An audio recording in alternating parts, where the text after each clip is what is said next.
কে কার খবর নেয়? স্বার্থপর এই দুনিয়ায় কেউ কারো খবর নেয় না দোস্ত।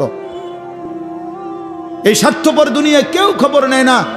তুমি যেদিন মরে যাবা, আমি যেদিন মরে যাব, সেদিনও পৃথিবীতে সূর্য উঠবে, চাঁদ উঠবে, এই গাড়ি চলবে, সিএনজি চলবে, অটো চলবে, দোকানপাট খুলবে, ব্যস্ত মানুষ সব বাজার ব্যবসা ঠিকই চলবে, সব দৌড়াচ্ছে, শুধু আমি নিস্তব্ধ, শুধু আমি থেমে গেলাম। আমার হাত আর নড়ে না, পা আর নড়ে না, আমার আর চোখ খোলে না, আমার আর জিন্দিগির কোনো স্পন্দন নাই। এরই নাম দুনিয়া, এরই নাম দুনিয়া। বিকালবেলা যারা জানাজা পড়ছে, এই স্ত্রী ছেলে কাঁদছে সারাদিন বাপের জন্য, স্বামীর জন্য, এই মানুষগুলোই রাত্র 9টায় আবার পাশের বাড়ির থেকে রান্না করে আনছে, এরাই পেট ভরে ভাত খাইতেছে। এরই নাম দুনিয়া, এর নাম দুনিয়া, এর নাম দুনিয়া। এই মানুষগুলো তো একদিন উপাস থাকলো না, আপন সন্তান, আপন স্ত্রী। তাহলে ধোকার এই দুনিয়া কার জন্য সাজাইলাম? কার জন্য বলেন, বলেন কার জন্য? ইয়ালামুনা যাহিরাম মিনাল হায়াতিদ দুনিয়া ওয়া হুম আনিল আখিরাতি হুম গাফিলুন। আল্লাহ বলে, বান্দা দুনিয়ার জীবন তো খুব বুঝলা, কিন্তু আখিরাতের ব্যাপারে গাফিল হয়ে রইলা। আমার ছেলেরা, তোমরা বলো ভাই, তোমরা যারা খোদার 365 দিনে একটা বছরে কোনোদিন ফজরের নামাজ কোনোদিন পড়ো নাই, তোমার এই পরিণতি, তোমার এই গন্তব্য শেষ কোথায়? তুমি বলো ইনসাফের সাথে। তোমার বিবেককে, প্রিয় বন্ধু, 1 মিনিটের জন্য আমি তোমার বিবেককে বললাম, তুমি বলো, সারাদিন যে উলঙ্গ ছবি দেখলা, সারা রাত যে নর্তকীর ছবি দেখলা, এরপরে তোমার গন্তব্য কোথায়? থামবা কোথায়? তুমি কোথায় গিয়ে থামবা? তোমার পরিণতি কি? তোমার টার্গেট কি? এই নাচ, এই গান, এই ছবি, এই জেনা, এই ব্যভিচার, এই মদ, এই জুয়া, এই ফেন্সিডিল, এই ইয়াবা, আরে নাফরমান, তোরে শেষ পর্যন্ত কোথায় গিয়ে থামাবে? তোরে একটা জানোয়ার ছাড়া, একটা কুকুর বিড়াল ছাড়া, একটা হাইওয়ান ছাড়া আর কিচ্ছু বানাবে না। তোরে একটা নর পশু বানায় দিবে। চরিত্রহীন মানুষ থাকে না, লম্পট কোনোদিন মানুষ হয় না। মদখোর, নেশাখোর, জুয়ারি, ফেন্সিখোর, বাবাখোর, ডাইলখোর, ইয়াবাখোর, ফুট্টাখোর, হারামখোর, ওই মানুষ থাকে না, ওই জানোয়ার হয়ে যায়। জানোয়ার, জানোয়ার হয়ে যায় বেটা, জানোয়ার হয়ে যায়। যে কপাল সেজদা দেয় না, সে কপাল, যে মানুষ মানুষ হয়ে সেজদা দেয় না, আল্লাহর কসম, আল্লাহ তাআলা কোরআনে বলছে, ইবলিস তুই সেজদা দিলি না, আজকের থেকে তুই শয়তান। এজন্য যে কপাল সেজদা দেয় না, সে মানুষ নয়, শয়তান। শয়তান বেটা, তুই বেটা শয়তান, শয়তান। এটা একটা ছোট্ট কথা আগে বুঝেন, সবাই বুঝতে ভালো। কোরআনুল কারীমের মধ্যে আছে, হযরত মূসা আলাইহিস সালামকে আল্লাহ তাআলা প্রথম যখন তুর পাহাড়ে, আমরা সবাই জানি যে আল্লাহ তাআলা মূসা আলাইহিস সালামের সাথে তুর পাহাড়ে কথা বলছেন বহুবার, মানে ওয়াহি নাজিল করছে। আল্লাহর কথা মানেই ওয়াহি।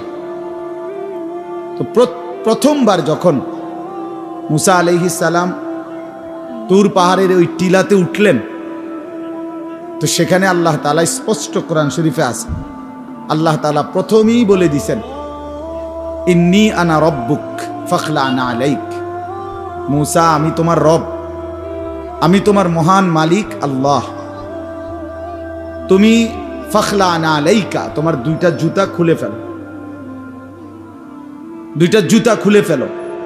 আনা আখতারতুকা, আমি তোমাকে নির্বাচিত করেছি। ফাসতামি' লিমা ইউহা, অতএব আমি যা ওয়াহি নাজিল করতেছি, বলতেছি, তা মনোযোগ দিয়ে শোনো। তাহলে এখন কি বোঝা গেল? তাফসীরের মধ্যে আছে, জুতা খুলতে বললেন কেন? প্রশ্ন হলো, জুতা খুলতে বললেন কেন? কথা বললে বলবে। তো আল্লাহ তাআলা এটা বুঝাইছেন, মূসা, আমি রব্বুল আলামিনের কথা শুনবার আদব, জুতা খুলে বসে। এই জন্য আদব শিখাইছেন, আদব শিখাইছেন। কোরআন সুন্নাহর ইলমের মধ্যে, কোরআন সুন্নাহর জ্ঞানের মধ্যে একটা জিনিস ভীষণ জরুরি, সেটা হলো আদব। 2টা জিনিস একসাথে গঠন করতে হয়। এজন্য আমাদের মাদ্রাসাগুলোতে দুই জিনিস একসাথে পড়ায়, একটা হলো ইলম আর একটা হলো আদব। এজন্য মাদ্রাসাওয়ালারা তাদের বাচ্চাদেরকে যেমন পড়ায়, তো বাচ্চার অজু গোসল, চলা ফেরা, উঠা বসা, কথাবার্তা, চাল চলনের দিকেও নজর রাখে, যে ছেলেটা দাঁড়াইয়া পেশাব করে কিনা, ছেলেটা টয়লেট পেপার ব্যবহার করে কিনা, দস্তরখান বিছায়া খানা খায় কিনা, বাবা মাকে সালাম দেয় কিনা, ইত্যাদি ইত্যাদি। মানে শুধু শব্দ মুখস্থ করছে, পড়া দিছে, পড়া নিছে, এটা না, তার সাথে সাথে তার জীবন গঠন হচ্ছে কিনা, আদব শিখতেছে কিনা, আখলাক শিখতেছে কিনা, এইটা হলো একই সাথে লক্ষ্য থাকে। এই জন্য হাদিসের মধ্যে আছে, আমাদের প্রিয় নবী সাল্লাল্লাহু আলাইহি ওয়াসাল্লাম বলছেন, আল্লামানি রব্বি ফা আহসানা তালিমি ও আদ্দাবানি রব্বি ফা আহসানা তাদিবি। এই একটি হাদিসে নবীজি দুইটা কথা বলছে, যে আমার আল্লাহ আমাকে সর্বোত্তম ইলম জ্ঞান শিখিয়েছেন এবং আমার আল্লাহই আমাকে সর্বোত্তম আদব শিখিয়েছেন। তাহলে একই সাথে বলছে নবীজি, আল্লামানি রব্বি আদ্দাবানি রব্বি, আল্লাহই আমাকে ইলম শিখিয়েছেন, আল্লাহই আমাকে আদব শিখিয়েছেন। কেন নবীজি বাম পাও দিয়া টয়লেটে ঢুকছেন, কেন ডান পাও দিয়া মসজিদে ঢুকছেন? মনে করেন এই যে প্রতিটা নড়াচড়া, হাত্তাল হারাকাত ওয়াস সাকানাত, নবীজির প্রতিটি স্থিরতা, প্রতিটা নড়াচড়া, সবটাই আল্লাহ তাআলার ফয়সালা, আল্লাহ তাআলার পক্ষ থেকে নির্ধারণ করা। তিনি সাহাবীদের সাথে পরামর্শ করছে অথবা নিজে নিজে ভাবছে যে কেমনে শুইলে ভালো হয়, কেমনে হাঁটলে ভালো হয়, না না, আল্লাহ তাআলার পক্ষ থেকে নির্ধারণ করে দেওয়া। এই জন্য বাপ, এটা জরুরি বিষয়। এটা আল্লাহর কোরআনের মজলিস, বরকতময় মজলিস। এখানে জুতা খুলে আল্লাহর কথা শুনলে বরকত হবে, এটা আদব। সবাই যারা মুসা আলাইহিস সালামের ওই ঘটনাটা জানে, কোরআন শরীফে স্পষ্ট আছে যে তখন প্রচন্ড ঠান্ডা ছিল, ভীষণ ঠান্ডা, কুয়াশা, নিচে বরফ। মুসা আলাইহিস সালামের স্ত্রী, ওই যে শোয়াইব আলাইহিস সালামের মেয়ে, যাকে তিনি 10 বছর পরে বিয়ে করে আনতেছিলেন, উনি প্রচন্ড শীতে কাঁপতেছিল। এই সময় মুসা আলাইহিস সালাম একটু আগুনের তালাশে তুর পাহাড়ের ওই টিলার মধ্যে উঠছিলেন।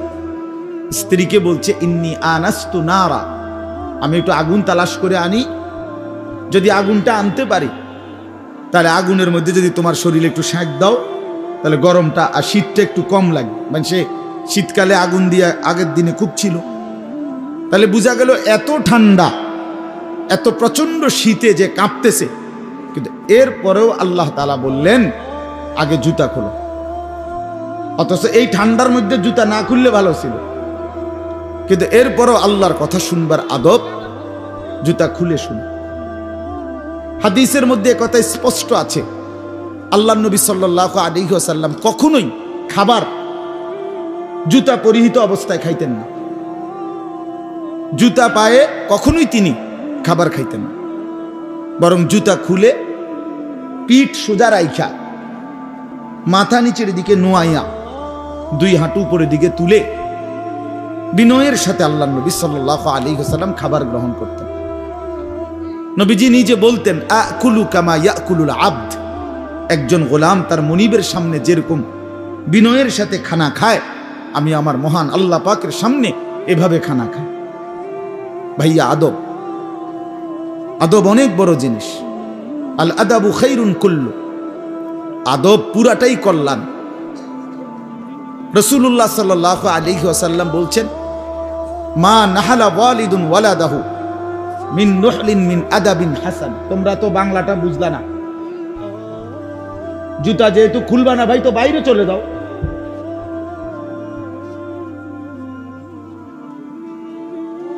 আশ্চর্য মানুষ। না না, অনেকের আছে গাদ্দারি স্বভাব, যে আমি যেমনি আছি এমনি শুনবো। এটা সিধা করতে হবে। জিন্দেগি যদি সোজাই না হয় তো বললাম কারে, বললাম কাকে? শুধুই কেবল ভাইয়া শুনলাম একজনের পরিচিতি আছে, একজনের জনপ্রিয়তা আছে, একজনের সুর আছে, একজনের টান আছে, একজনের জোরে গলার আওয়াজ আছে। তো এই কারণে জড়লাম। কি ফায়দা এতে ভাই? কথা বোঝেন নাই? আমারে মনে করেন 1 কোটি মানুষ চিনে, তো আপনার লাভ কি?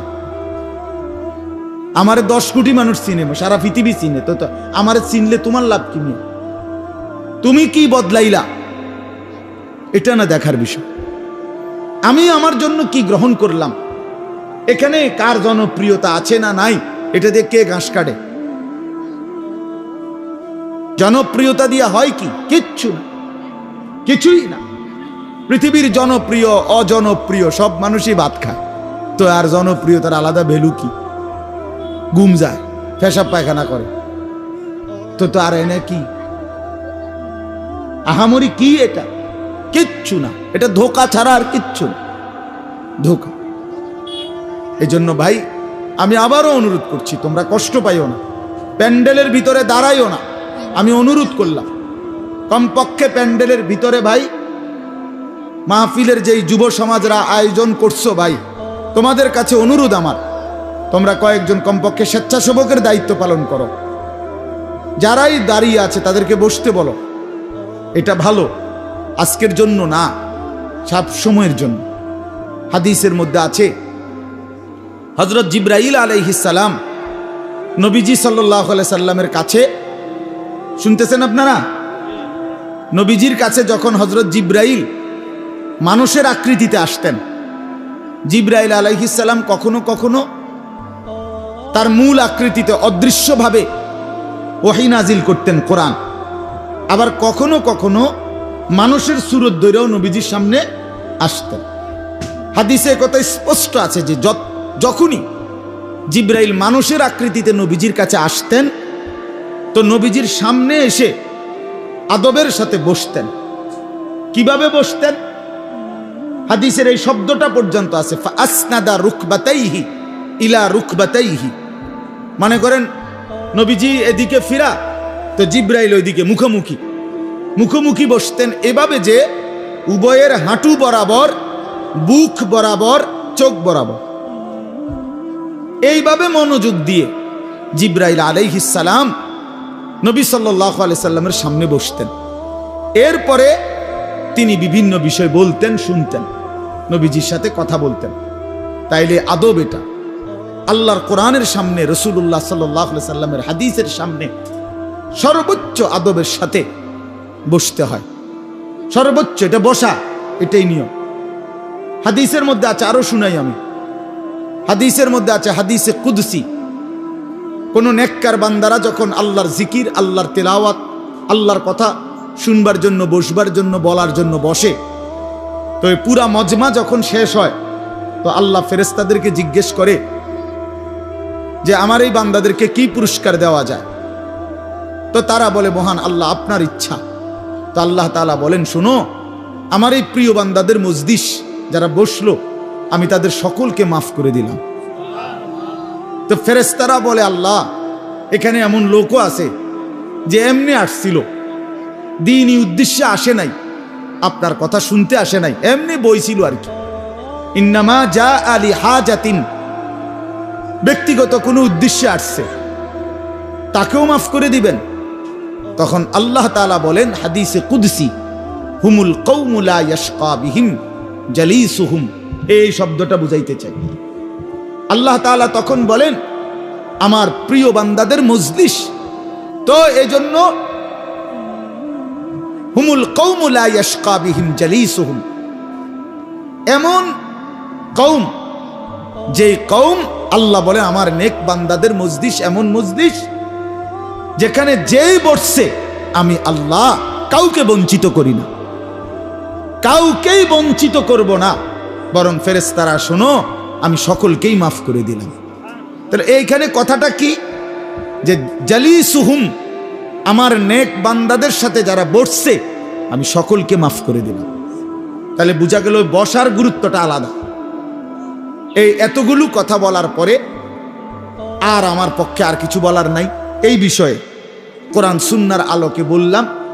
এরপরে কোনো বদনসিব যদি নাই বসে, তার কি করার আছে? তার কি মাথাত বাড়ি দেওয়া যাবে?